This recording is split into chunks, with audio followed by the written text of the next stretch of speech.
روایت ابن خزیمہ کی ہے، صحیح بخاری میں بھی یہ حدیث آتی ہے، نبی کرم صلی اللہ علیہ وسلم نے فرمایا کہ ہر روز فرشتے دو شفٹ میں چینج ہوتے ہیں، ایک فجر اور ایک عصر، تو لہٰذا تم اس نمازوں کو بالکل نہ چھوڑو، اس لیے کہ جب فجر میں تم نماز پڑھتے ہوں گے شفٹ چینج ہوں گی تو پھر رات کے فرشتے صبح کے فرشتوں سے کہیں گے اور پوچھیں گے کہ بھائی کیا ہوا، رات میں کیا بندے کی حالیں پایا، تو کہیں گے وہ تو نماز پڑھ رہا تھا فجر کی۔ پھر جب عصر میں آئیں گے پھر شفٹ چینج ہوں گی تو تب وہ فرشتے پوچھیں گے شام کی اس کو کیسے حال میں پایا، تو کہیں گے وہ نماز پڑھ رہا تھا، چونکہ عصر اور فجر یاد رکھا۔ تو جو لوگ یہ دو نماز پڑھتے ہیں ان کے لیے فرشتے اترتے ہیں۔ اور جو ہے ابن خزیمہ کی روایت میں الفاظ اضافی یہ ہے کہ فرشتے کہتے ہیں اے الہی انہیں قیامت کے دن معاف فرما دے۔ جو لوگ فجر اور عصر کی پڑھتے ہیں فرشتے ان کے لیے کیا کہتے ہیں، اللہ ان کو معاف کر دے۔ اسی طرح وہ عمل جس سے کرنے سے فرشتے اترتے ہیں نازل ہوتے ہیں، فجر اور عصر کی نماز کو با جماعت پڑھنا، اس لیے کہ اس کے لیے فرشتے نازل ہوتے ہیں۔ روایت ابن خزیمہ کی ہے، صحیح بخاری میں بھی یہ حدیث آتی ہے، نبی کرم صلی اللہ علیہ وسلم نے فرمایا کہ ہر روز فرشتے دو شفٹ میں چینج ہوتے ہیں، ایک فجر اور ایک عصر، تو لہٰذا تم اس نمازوں کو بالکل نہ چھوڑو، اس لیے کہ جب فجر میں تم نماز پڑھتے ہوں گے شفٹ چینج ہوں گی تو پھر رات کے فرشتے صبح کے فرشتوں سے کہیں گے اور پوچھیں گے کہ بھائی کیا ہوا، رات میں کیا بندے کی حالیں پایا، تو کہیں گے وہ تو نماز پڑھ رہا تھا فجر کی۔ پھر جب عصر میں آئیں گے پھر شفٹ چینج ہوں گی تو تب وہ فرشتے پوچھیں گے شام کی اس کو کیسے حال میں پایا، تو کہیں گے وہ نماز پڑھ رہا تھا، چونکہ عصر اور فجر یاد رکھا۔ تو جو لوگ یہ دو نماز پڑھتے ہیں ان کے لیے فرشتے اترتے ہیں۔ اور جو ہے ابن خزیمہ کی روایت میں الفاظ اضافی یہ ہے کہ فرشتے کہتے ہیں اے الہی انہیں قیامت کے دن معاف فرما دے۔ جو لوگ فجر اور عصر کی پڑھتے ہیں فرشتے ان کے لیے کیا کہتے ہیں، اللہ ان کو معاف کر دے۔ اسی طرح وہ یہ ہے مصیبت کے بعد ملی آسانی اور نعمت کو بھی آزمائش ہے، اس کا یقین رکھنا ہے۔ مصیبت کے بعد آنے والی جو نعمت اور آسانی ہے اس کو بھی آزمائش سمجھنا ہے، یاد رکھیے، اور اس پہ یقین رکھنا ہے کہ یہ بھی آزمائش ہے۔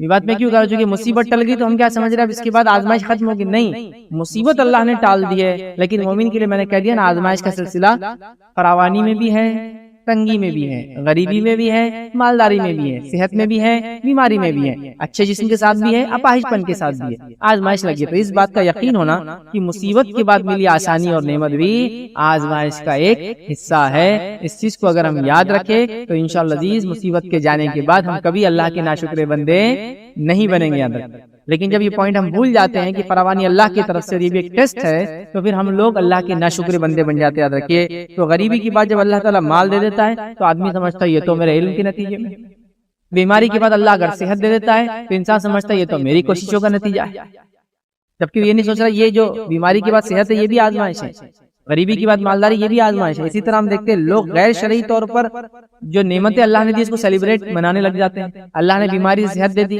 ایکسیڈنٹ سے نکال دیا، مالی بحران مطلب آپ کا بزنس ڈوب گیا تھا اس سے اللہ نے آپ کو اوپر لا دیا، آپ کو زلزلے طوفان آندھی کے شکار ہوئے تھے اس سے آپ کو نکال دیا، کسی مصیبت میں تھے پانی میں ڈوب رہے تھے اللہ نے اسے نکال دیا۔ نکلتی غیر شرعی طور سے منانا، بھائی اپنی زندگی مل گئی اپنے کو نہیں، پھر کیا ہے، آ جاؤ، حرام کھایا جا رہا ہے، حرام پیا جا رہا ہے، حرام طریقے سے منایا جا رہا ہے، سمجھ رہے بات، یہ بالکل کامن دیکھا جا رہا ہے۔ اسی طرح ہم دیکھتے ہیں کہ کئی سالوں کی دعاؤں کے بعد اللہ تعالیٰ کسی کو اولاد دے دیتا ہے تو آدمی سمجھتا ہے بس آزمائش اب ختم ہوگی، اپنے کو اللہ نے اولاد دے دی، جبکہ وہ تربیت کی آزمائش کو بھول جاتا ہے۔ تربیت بھی تو ایک آزمائش، جب اللہ نے نعمت نہیں دی تھی اولاد کی، آج دے دی تو ایک ٹیسٹ بھی چالو ہوگا۔ کیا ٹیسٹ چالو ہوا؟ تربیت کا ٹیسٹ، تربیت کا مرحلہ۔ ابراہیم علیہ السلام کو لیجیے آپ، اللہ نے اولاد نہیں دی تھی، جب دی تو کہا قربان کرو اللہ کے لیے، پھر ٹیسٹ چالو ہوا۔ تو نعمت نہیں تھی، مطلب مصیبت میں تھے یا نعمت نہیں تھی اولاد کی، تب بھی ابراہیم علیہ السلام دعا کر رہے تھے، اللہ نے اولاد دے دی تب بھی اللہ آزما رہا۔ تو نعمت کے بعد کبھی یہ مت سمجھنا کہ اب تو ختم ہو گیا، اب کچھ نہیں، بالکل ہم بالکل وہ رہیں گے۔ تو مصیبت کے بعد ملی نعمت بھی یاد رکھیے وہ بھی ایک آزمائش ہے، وہ بھی ایک ٹیسٹ ہوتا ہے ہمارا، اللہ ہم کو آزماتا ہے ہم کیسے اترتے ہیں۔ اور غریبی کے بعد انسان امیری نصیب ہوتی ہے تو یہ بھول جاتا ہے کہ اللہ کا شکر ادا کرے، یا اولاد کے نہیں ہونے کے بعد اولاد دیتا ہے تو انسان بھول جاتا ہے شکر ادا کرے اور اس کو آزمائش نہیں سمجھتا۔ بیماری کے بعد اللہ صحت دیتا ہے، ایکسیڈنٹ کے بعد اللہ شفا دے دیتا ہے، یا اسی طرح مالی نقصان کے بعد اللہ تعالیٰ اس سے اٹھا کے بزنس کو پھر بڑھا دیتا ہے، کھیتی ڈوبنے کے بعد اللہ تعالیٰ پھر کھیتی دیتا ہے، زمینات جو لی گئی بڑی مصیبت میں چھوٹی موٹی اللہ تعالیٰ اس کی ریٹ بڑھا کے پھر آپ کو آزماتا ہے، ساری چیزیں آزمائش ہوتی ہے، یاد رکھیے۔ انسان بھول جاتا ہے۔ اللہ رب العزت نے سورہ زمر سورہ نمبر 39 اور آیت نمبر 49 میں فرمایا اور کہا فَإِذَا مَسَّ الْإِنسَانَ ضُرٌّ دَعَانَا ثُمَّ إِذَا خَوَّلْنَاهُ نِعْمَةً مِنَّا قَالَ إِنَّمَا أُوتِيتُهُ عَلَى عِلْمٍ۔ اللہ فرماتا کہتا ہے انسان کو جب کوئی تکلیف پہنچتی ہے تو ہمیں پکارنے لگتا ہے، پھر جب ہم اسے اپنی طرف سے کوئی نعمت عطا کر دیتے ہیں تو کہنے لگتا ہے یہ تو محض میرے علم کی وجہ سے، میری کوشش، میرا علم، میری وجہ سے یہ چیز ہوئی ہے۔ اللہ فرماتا ہے بل یہ فتنۃ، اللہ فرماتا اور کہتا ہے بلکہ یہ آزمائش ہے اس کے لیے، ٹھیک ہے، ولکن اکثرهم لا یعلمون، لیکن اکثر لوگ ہی جانتے نہیں ہیں کہ اللہ بیماری کے بعد فراوانی دے کر آزمائش کرتا ہے، غریبی کے بعد مالداری دے کر آزمائش کرتا ہے، اولاد کو نہ دے کر اولاد دے کے آزمائش کرتا ہے، سمجھ رہے ہیں بات؟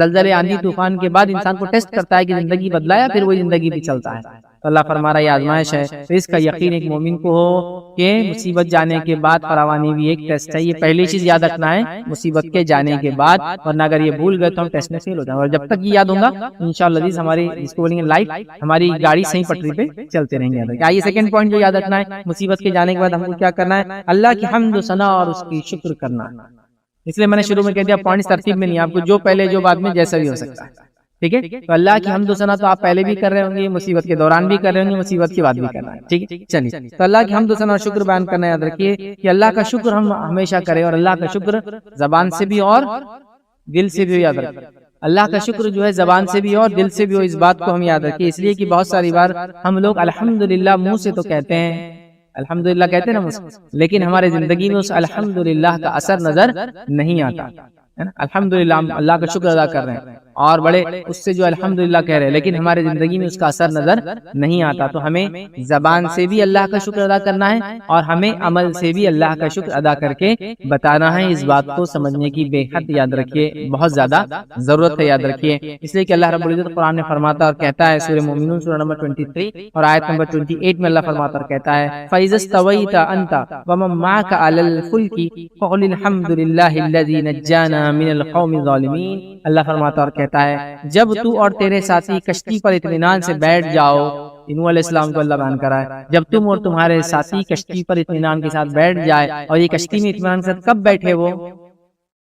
جب طوفان آیا، مطلب مصیبت شروع ہو رہی ہے، اور مصیبت کو ہٹانے کا ایک ذریعہ کیا ہے؟ تکلیف کے اندر آپ کو اگر پانی میں آپ ڈوب رہے کشتی مل جائے تو یہ ایک نجات ہے، مصیبت سے اللہ بچا رہا ہے نا، تو جب نوح علیہ السلام کو بیان کیا جا رہا ہے جب تم اور تمہارے ساتھی کشتی میں اطمینان کے ساتھ بیٹھ جاؤ، مطلب پانی اور باڑھ کی مصیبت سے تم بچ جاؤ، تو کہنا سب تعریف اللہ کے لیے ہے نا، تو کیا کہنا؟ اللہ تعالیٰ فَقُلِ الْحَمْدُ لِلَّهِ الَّذِي نَجَّانَا، الحمدللہ تمام تعریف اللہ کے لیے سے نجات دی ہم کو ایک ظالم ہم سے مراد وہ شرک کرتی تھی، اور شرک ظلم ہے، یہاں پر ان الشرک لظلم عظیم، شرک سب سے بڑا ظلم ہے، ٹھیک ہے، تو یہ کہنا مصیبت جانے کے بعد کیا کہنا، ویسے تو پہلے بھی کہنا بیچ میں بھی کہنا، لیکن چونکہ ہم بات کا دیکھ رہے ہیں اسی خاص رکھ رہا ہوں، الحمدللہ زبان سے بھی ہو اور دل سے بھی ہو، یاد رکھیں۔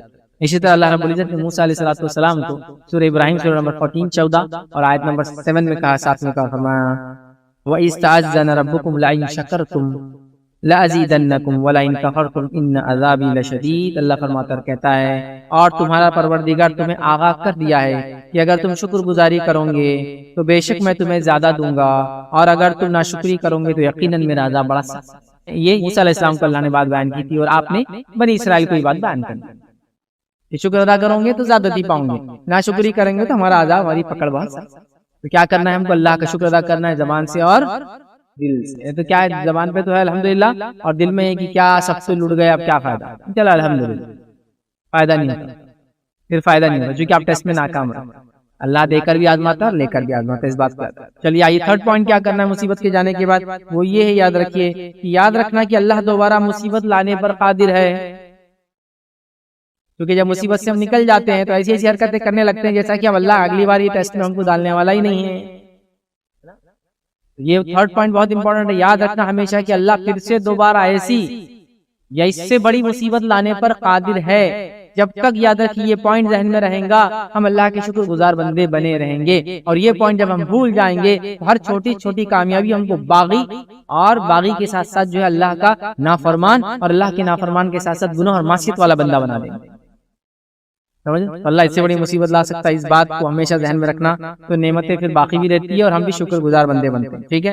اسی طرح جو ہے اس چیز کو ذہن میں رکھنا، جس رب نے غم سے نجات دی ہے وہ اس پر قادر ہے کہ اس سے پچھلے غم سے بڑا غم تم پر لا، اس پہ قادر ہے۔ آئیے میں آپ کو بات بتاتا ہوں، جو سورہ بنی اسرائیل سورہ نمبر 17 اس کی آیت نمبر جو 67 سے 69 میں اللہ نے فرمایا اور کہا، دیکھیے کیا فرمایا، وَإِذَا مَسَّكُمُ الضُّرُّ، في البحر ظل من تدعون إلا إياه فلما نجاكم إلى البر أعرضتم وكان الإنسان كفورا.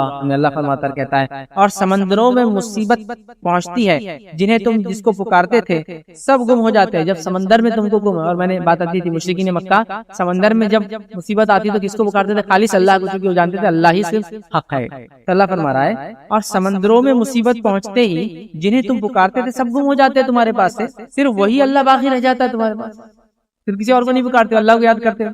پھر جب وہ تمہیں خشکی کی طرف، زمین کی طرف بچا لاتا ہے تو تم منہ پھیر لیتے ہو، اور انسان بڑا ناشکرا ہے.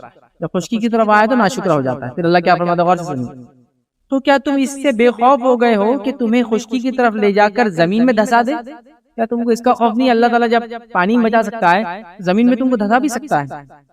یا پتھروں کی آندھی تم پر برسا دے، پتھروں کی بارش تم پر کر دے، پھر تم اپنے لیے کسی نگہبان کو نہ پا سکو گے. مطلب سمندر میں اگر اللہ رب ہے تو زمین پر بھی اللہ ہی رب ہے. کیا تم اس بات سے بے خوف ہو گئے ہو کہ اللہ تعالیٰ پھر تمہیں دوبارہ سفر پر لے آئے سمندر کے، پھر دوبارہ لائے اور تم پر تیز اور تند ہوائیں کہ جھونکے بھیج دے اور تمہارے کفر کے باعث تمہیں ڈبو دے، تم ہم پر اس کا دعویٰ کرنے والا کسی کو نہ پاؤ. مطلب کوئی اللہ پر دعویٰ نہیں کر سکتا کہ ایسا کیوں ہمارے ساتھ. تو اللہ کہہ رہا ہے کہ جب سمندر میں ہوتے ہو تو اللہ سے مانگتے ہو، اللہ سمندر سے نکال دیتا ہے تو غیر اللہ کو مانگتے ہو. کیا بھول جاتے ہو اللہ زمین کے اوپر بھی تم کو دھسا سکتا ہے، آسمان سے پتھر کی بارش کر سکتا ہے اور دوبارہ تم کو کشتی میں لا سکتا ہے، دوبارہ سفر کرا کے پھر تم پر ہوائیں بھیج سکتا ہے اور اس سے بڑے عذاب میں، اس سے بڑی تکلیف مبتلا کر سکتا ہے.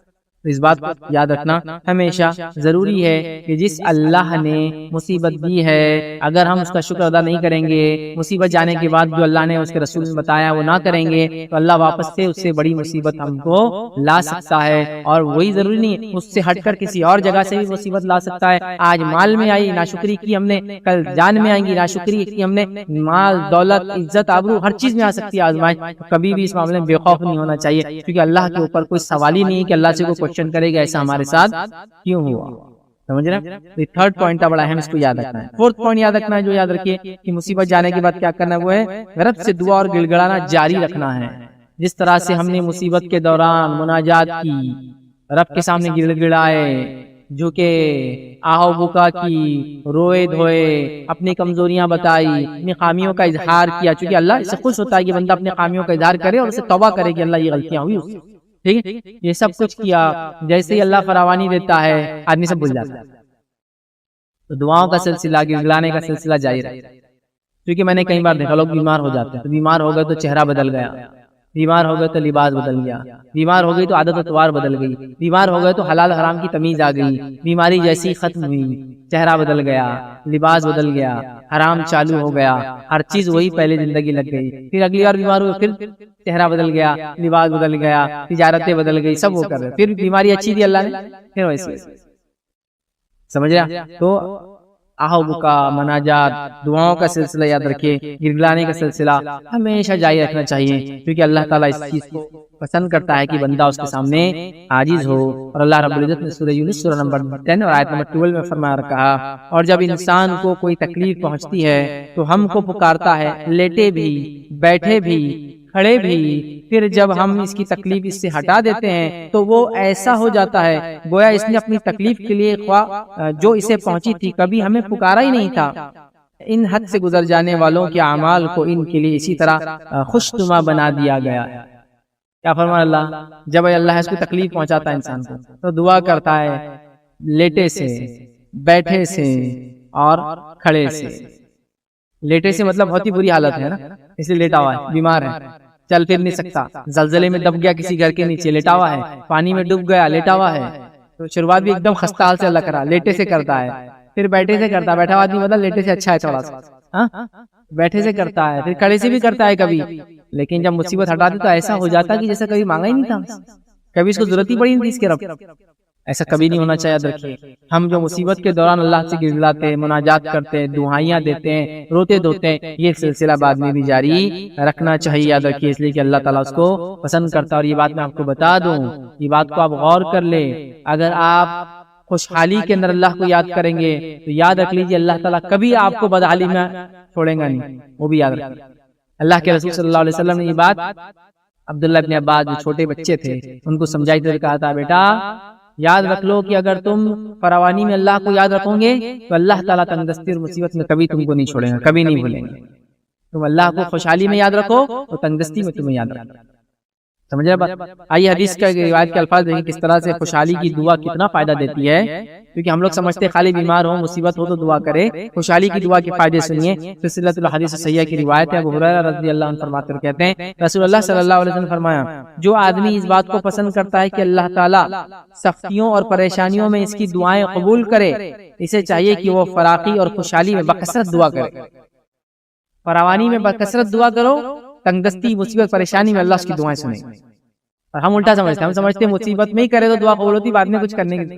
دوسری روایت سنی، جامع ترمذی کی روایت، عبادہ بن صامت رضی اللہ عنہ فرماتے اور کہتے ہیں کہ رسول اللہ صلی اللہ علیہ وسلم فرمایا، زمین پر کوئی بھی مسلمان ایسا نہیں جو گناہ اور قطع رحمی کی دعا چھوڑ کر کوئی بھی دعا کرتا ہے اللہ تعالیٰ اسے وہ چیز نہ دیتا ہو، مطلب اللہ تعالیٰ دیتا ہی ہے، نہ دیتا ہو، یا اس کے بدلے میں اس کے برابر کسی برائی اور مصیبت کو ٹال دیتا ہو۔ قطع رحمی کی دعا نہیں کرنا چاہیے، اور اسی طرح جو ہے گناہ کی دعا نہیں کرنا چاہیے، تو اللہ قبول ہی کرتا ہے، کبھی ڈائریکٹ دعا قبول کرتا ہے، کبھی اس کے برابر مصیبت و تکلیف کو ہٹا دیتا ہے۔ تو گویا فراوانی میں آپ نے دعا کی جب اچھے تھے تو مصیبت کے ٹائم کیا ہوں گا، اللہ تعالیٰ اس دعا کی وجہ سے مصیبت کو ہٹا دیں گا، اس بات کو یاد رکھیں۔ اسی طرح جو سنن نسائی کی روایت ہے، نبی اکرم صلی اللہ علیہ وسلم جب سفر کرتے تو سفر پر جاتے وقت، مطلب اس سفر پہ گئے نہیں، سفر تکلیف ایک طرح سے ہے نا، بلکہ ایک روایت کے الفاظ اس طرح سے کہ سفر عذاب میں سے ایک عذاب ہے، سفر واقع میں وہ سفر ہے، وہ عربی کا سفر اور انگلش کا سفر، ٹھیک ہے، تکلیف ہے وہ، ٹھیک ہے۔ تو کیا فرماتے ہیں سفر سے پہلے، مطلب ابھی آسانی میں سفر پہ نکلے نہیں، کیا فرماتے ہیں کہ وہ دعا کرتے سفر جاتے وقت کی دشواری پریشانی، لوٹنے کے وقت رنج اور غم، خوشحالی کے بعد بدحالی، مظلوم کی بددعا اور بری صورتحال سے پناہ مانگتے۔ سفر پہ جانے سے پہلے یہ کام کرتے، اچھی حالت میں یہ سب کر لیتے، تو اچھی حالت میں جو ہم کریں گے، بری حالت میں وہ تمام چیزیں سامنے آنے والی ہیں، اس چیز کو آپ ہمیشہ ذہن میں رکھیں۔ آئیے ففتھ پوائنٹ یاد رکھیں، وہ یہ ہے مصیبت کے بعد تسبیح اور استغفار کی کثرت کرے۔ مصیبت سے پہلے بھی، مصیبت کے وقت بھی، مصیبت کے بعد بھی یاد تسبیح اور استغفار کثرت سے۔ اب آپ کہیں گے مصیبت کے جانے کے بعد کیوں؟ اس لیے کہ مصیبت کے جانے کے بعد آپ یہ کریں گے تو اللہ تعالیٰ کہ آپ شکر گزار بندے ہیں، اس بات کا یہ اعلان ہے نا۔ ہمارے پاس اگر کوئی مصیبت ہٹ جاتی ہے، بلا ٹل جاتی ہے، آندھی طوفان چلا جاتا ہے نا، جیسا زوردار آندھی آئی، آندھی ختم ہوئی، لوگ سیٹیاں مار رہے، تالیاں مار رہے، ہنس رہے، چلا گیا ختم ہو گیا۔ زلزلہ آیا، پریشان ہیں لوگ، جب تک زلزلہ چالو پریشان، زلزلہ ختم ہوا، تالیاں ڈھول تاشے تماشے، چیخ رہے ہیں، چلا رہے ہیں، ہو گیا بولے جو ہونا تھا، انجوائے کرو، بچ گئے اپنے۔ نہیں، مصیبت کے بعد تو آپ کا اصل امتحان چالو ہوتا ہے۔ آئیے میں آپ کو بتاتا ہوں، نبی اکرم صلی اللہ علیہ وسلم کو اللہ رب العزت نے ایک عظیم کامیابی دی۔ کیا کامیابی تھی؟ فتح مکہ۔ فتح مکہ ایک ایسی کامیابی تھی کہ ایک شخص کو جس نے دعوت دی، اللہ کی طرف لوگوں کو بلایا، لوگوں نے اسے ستایا، اس کی جان لینے پر آ گئے، جس کی وجہ سے اسے اپنا شہر چھوڑ کر جو اس کو محبوب تھا اسے جانا پڑا۔ اب وہ اپنا شہر چھوڑ کر جا کے مکہ چھوڑ کر مدینے میں رہتا ہے۔ اس کے بعد معاہدہ ہوتا ہے حدیبیہ میں، معاہدہ مشرکین مکہ کی طرف توڑا جاتا ہے، نبی اکرم صلی اللہ علیہ وسلم فوج لے کر واپس چڑھائی کرتے مکہ پر۔ ایک شخص جو اپنے وطن سے بے وطن ہوا، رات کے ایک حصے میں خاموشی کے ساتھ اپنے ایک ساتھی کے ساتھ چھوڑ کر زمین جائیداد دن دولت چلا گیا، اب وہ واپس آ رہا ہے ایک فاتح اور کانکرر کی حیثیت سے۔ سچویشن کتنی امیزنگ ہے نا۔ ایک بستی سے آپ کو نکال دیا گیا، اب اس بستی میں آپ لوٹ کر آتے ہیں، اور لوٹ کر آ رہے ہیں، نکالا گیا تو آپ مظلوم ایک فرد تھے، واپس آتے ہیں تو آپ ایک بہت بڑے آرمی کے لیڈر ہیں، اور اب آپ ایک کانکرر کی حیثیت سے آتے ہیں شہر۔ کیا ہوتا ہے ایسی؟ رومی حکومتیں دیکھ لیجئے، بزنطینی حکومتیں دیکھ لیجئے، چینی ہے، بیبلونین ہے، میسوپوٹیمین سے، سومیرین سے، ایجپشین سے، قومیں پڑی، چائنیز ہیں۔ کیا کرتے تھے یہ لوگ؟ جب لوٹ کر آتے اور اس قلعے کو واپس فتح کرتے جو ان سے چھینا گیا تھا، برباد کر دیتے، انسانی جانوں کو ہلاک کرتے، جانوروں کو تک ذبح کرتے۔ نبی اکرم صلی اللہ علیہ وسلم بھی واپس لوٹ رہے اپنے شہر، جس بستی سے آپ کو مجبور کر کے نکالا گیا۔ کیا کرتے ہیں آپ؟ کیا کرتے ہیں آپ؟ اپنے سر کو جھکا کر داخل، روایت میں آپ کا سر جھکا ہوا تھا اللہ کے شکر، اور آپ مکے میں داخل ہوئے، آپ نے غسل لیا اور 8 رکعت نماز پڑھی تھا، اور سر جھکا ہوا تھا۔ ورنہ فاتو کے سر کیسے ہوتے ہیں؟ سر اٹھے ہوئے ہوتے ہیں، تلواریں لہراتی ہیں ہوا کے اندر، لوگ چیختے اور چلاتے ہیں۔ آپ کا سر جھکا تھا، آپ جھکے ہوئے سر کے ساتھ داخل ہو رہے تھے، اور آپ نے نماز پڑھی۔ اللہ رب العزت نے کامیابی کو منانے کا طریقہ قرآن میں بتا دیا۔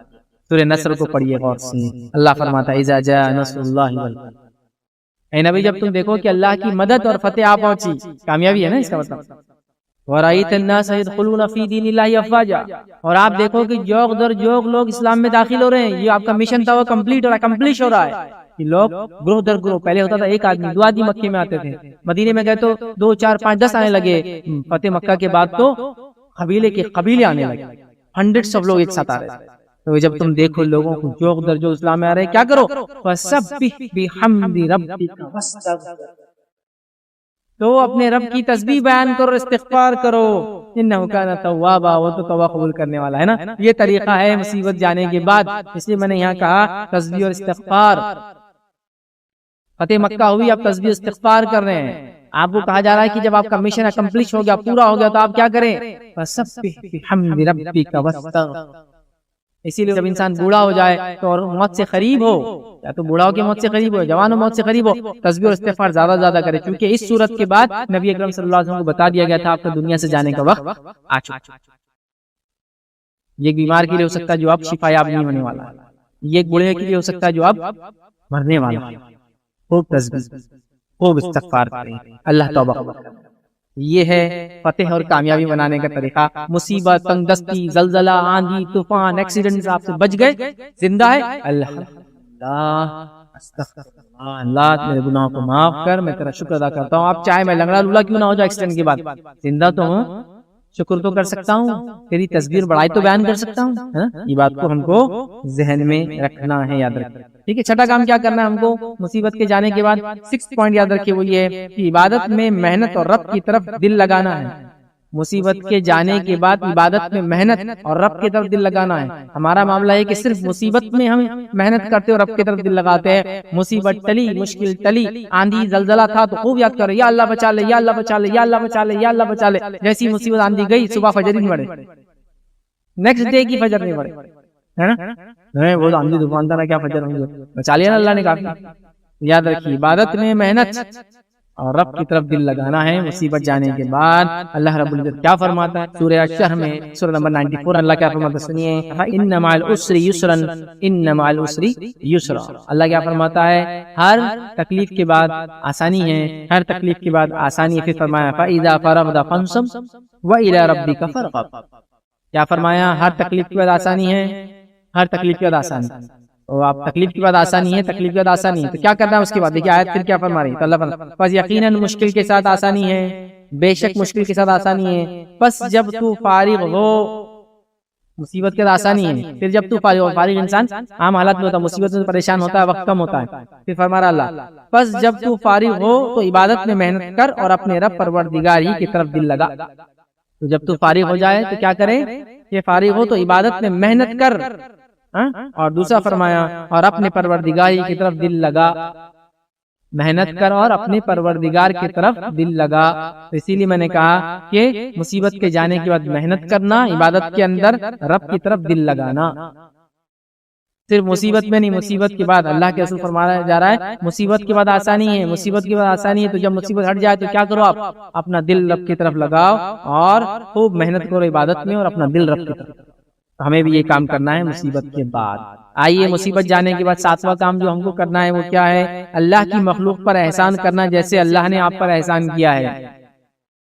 اللہ کی مخلوق پر احسان کرنا جیسے اللہ نے آپ پر احسان کیا ہے. آپ مصیبت میں تھے، آپ ایکسیڈنٹ میں تھے، آپ زلزلے میں متاثر تھے، آپ باڑھ کے متاثر تھے، آپ بیماری سے متاثر تھے، آپ کے شہر میں طاعون پھیل گیا تھا، آپ خود ذاتی طور سے بیمار تھے، فلاں تھے. جیسی یہ مصیبت ہٹیں گی میں ان جیسے لوگوں کی مدد کروں گا.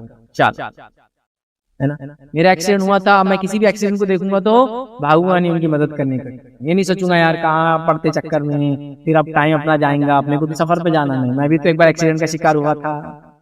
کسی بیمار کو دیکھ کر یہ نہیں بولیں گے کہ جاؤ یار کوئی نہ کوئی تو لے جائیں گا نا اس کو، میں کوشش کروں گا لے جاؤں. میں بھی تو ایک دن بیمار ہو کے سڑک پہ گرا تھا اور کوئی میری مدد کو نہیں آیا تھا، یا ایک آدمی آیا تھا تو اس کو آج تک آپ یاد رکھتے کہ اس نے میری مدد کی تھی، ہے نا. تو میں بھی کسی کی انشاءاللہ عزیز مدد کروں گا، یہ میرا تجربہ ہے.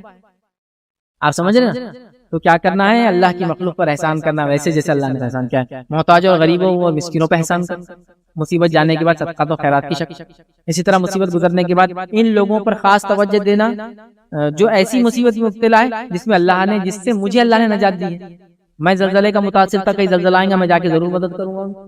چونکہ میں بھی متاثر ہوا تھا زلزلے سے ایک بار، سمجھے نا، مدد کرنا. اسی طرح اللہ کے نبی صلی اللہ علیہ وسلم پر اللہ نے اپنے احسان کا ذکر کیا، اور اس کے بعد اللہ رب العزت نے نبی اکرم صلی اللہ علیہ وسلم کو بتایا کہ اللہ نے کیا کیا احسانات ان پہ کیے، اور پھر بتایا کہ وہ بھی ایسے ہی حسن سلوک دوسروں کے ساتھ کرے.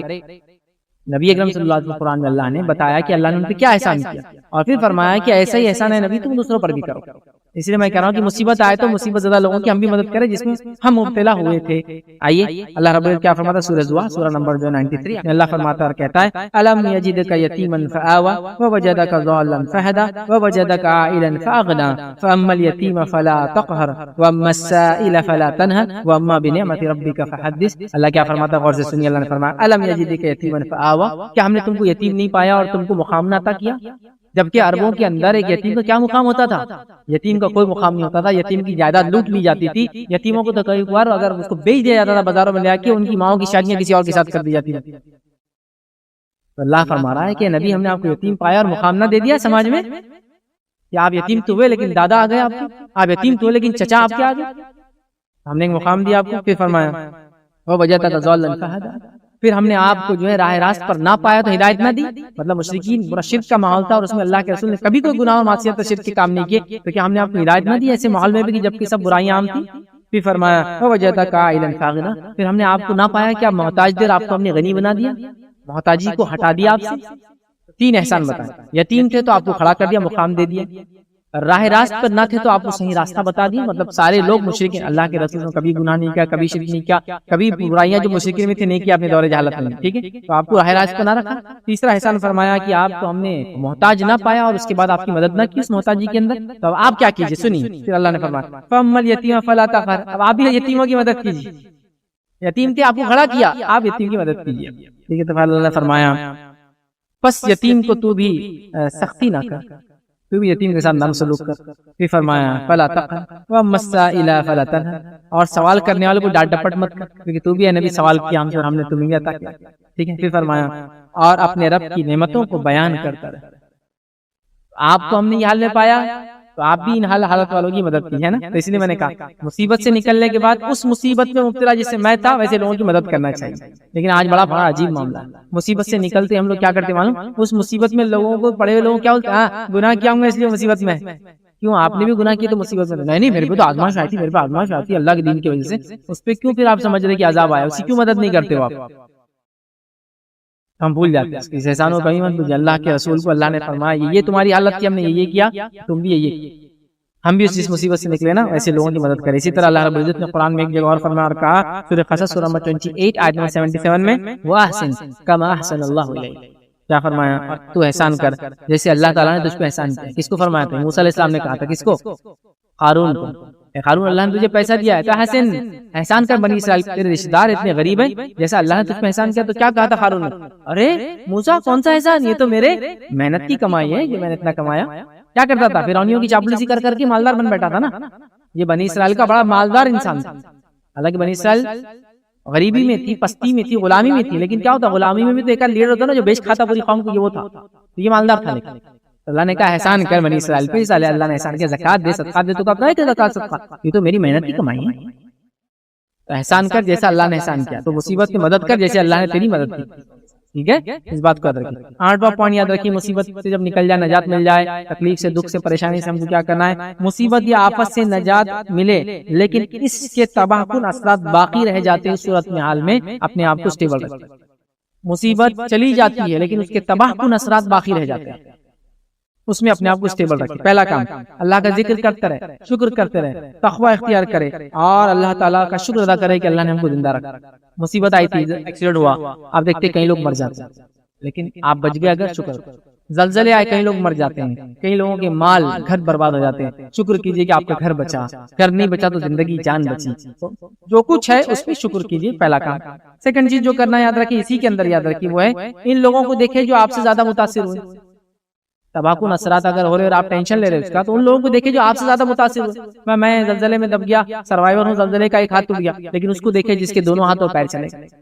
آپ کا الحمدللہ میں کم از کم ایک ہی ہاتھ گیا نہیں. آپ سے زیادہ متاثر لوگوں کو دیکھ کر اللہ کا شکر ادا کریں. اسی طرح نقصان پر صبر کرنا اور اللہ سے ثواب کی امید رکھیں کہ اللہ مال کا جان کا نقصان، اور باڑھ آ گئی گھر ڈوب گیا، زلزلہ آیا گھر ٹوٹ گیا، بیماری آئی گھر میں لوگ چلے گئے نا. کورونا میں ایسے کتنے لوگوں کے ساتھ ہوا کہ گھر کے کئی افراد ایک ساتھ انتقال کر گئے، مصیبت آئی چلے گئی. صبر کرے اور اس کا ثواب طلب کرے اللہ سے. اسی طرح جو ہے نیک لوگوں کو یاد کرے جن کو اللہ نے کیسے کیسے آزمائے، انبیاء، صحابہ اور صلحاء، نیک لوگ جو گزرے، شہداء کی زندگیاں آتی ہیں. اسی طرح کم وسائل اور میں قناعت پسندی کرے. ہو سکتا ہے مصیبت کے جانے کے بعد آپ کے وسائل کم ہو جائیں، مال تھا چلا گیا، صحت تھی چلے گئی، باڑھ کی وجہ سے گھر بہہ کر چلے گا، زمین تو گھر چلا گیا، گھر تو بچ گیا لیکن کھیتی پوری بہہ کے چلے گی، تو سال بھر کی فصل نہیں رہی. ہوتا ہے نا ایسا، ایکسیڈنٹ ہو گیا تو گاڑی بھی چلے گئی، جانے بھی چلے گی، لیکن اللہ نے آپ کو بچا لیا، لیکن مالی نقصان بھی ہو گیا، لوگ آئے چرا کے لے گئے، گاڑی میں پیسہ تھا، ہاتھوں میں زیور، سب ہوتا ہے. پھر بھی آپ اللہ کا شکر ادا کریں اور جو کچھ بچا اس کے اندر قناعت، مطمئن ہو جائے کہ اللہ نے جتنا رکھا اس میں رہوں. اسی طرح جاب یا کاروبار اگر ختم ہو جائے کسی چیز کی وجہ سے، آندھی طوفان زلزلے بارش پینڈیمک ہوتا ہے نا، جاب چلے جاتی ہے، اسی طرح جو ہے کمائی ختم ہو جاتی ہے، تو اس معاملے میں یاد رکھیے روزی کے حرام ذریعوں کی طرف کبھی نہ جائیں. کورونا کے بعد خاص طور سے ہم دیکھ رہے ہیں لوگ روزی روٹی کے لیے پریشان ہیں. تقریباً 10 سے 15% لوگوں کی کارپوریٹ سیکٹر میں جاب جا چکی ہے. کئی لوگوں کی جاب تو باقی ہے لیکن ان کی جاب ایسی ہوتی تھی کہ تنخواہ تو 3000 ہے، انسینٹیوز پہ زندگی گزرتی تھی، اتنا بیچو تو اتنا کھاؤ، بکتا ہی نہیں سامان، مارکیٹنگ نہیں تو 3000 سے کیا زندگی گزریں گی. حرام ذریعوں کی طرف کبھی جانا نہیں چاہیے، یاد رکھیے. اسی طرح ذہنی یا جسمانی اگر نقصان ہو جاؤ تو ڈپریشن کا شکار نہ ہو، بلکہ جو ڈپریشن کے شکار ہے ان کی کاؤنسلنگ کی جائے، ہمت سے کام لیں، توکل کرے اللہ پر، آگے بڑھے زندگی کو لے کر. ذاتی نقصان یا بیماری یا اپاہج پن یا نقصان پر صبر کرے. ذاتی نقصان مال کا، اپاہج پن زندہ تو رہ گئے لیکن کورونا کا افیکٹ ہوا کہ ایک لنگ چلتا نہیں ہے، ایک پھیپڑا کام کرنا بند کر دیا، ایکسیڈنٹ ہوا، ہاتھ پیر چلے گئے تو نقصان ہو جاتا ہے. اپاہج پن آ گیا، لنگڑے لولے ہو گئے، زبان چلے گئی، آنکھ چلے گئی، ہوتا ہے ایکسیڈنٹ میں آنکھیں پھوٹ جاتی ہے. جو کچھ بچہ الحمدللہ اللہ کا شکر ہے اور آگے اپنی زندگی کو گزارتے رہے. 9واں پوائنٹ یاد رکھیے مصیبت کے بعد ہم کیا کریں. مصیبت میں پھنسے لوگوں کی ہر ممکن مدد کرنا، سوشل ورک، رفاہی کام. مصیبت میں پھنسے مطلب میں تو نکل گیا لیکن کبھی ایسا ہوتا ہے کہ باڑھ آئی، باڑھ میں ڈوب رہا تھا، میں نکل گیا. اب میں نکل گیا اور جا کے آرام سے شیلٹر ویلٹر میں بیٹھ رہتا پورے ٹائم، بیٹھے رہو 1 مہینہ، اپنے کچھ نہیں کرنا ہے.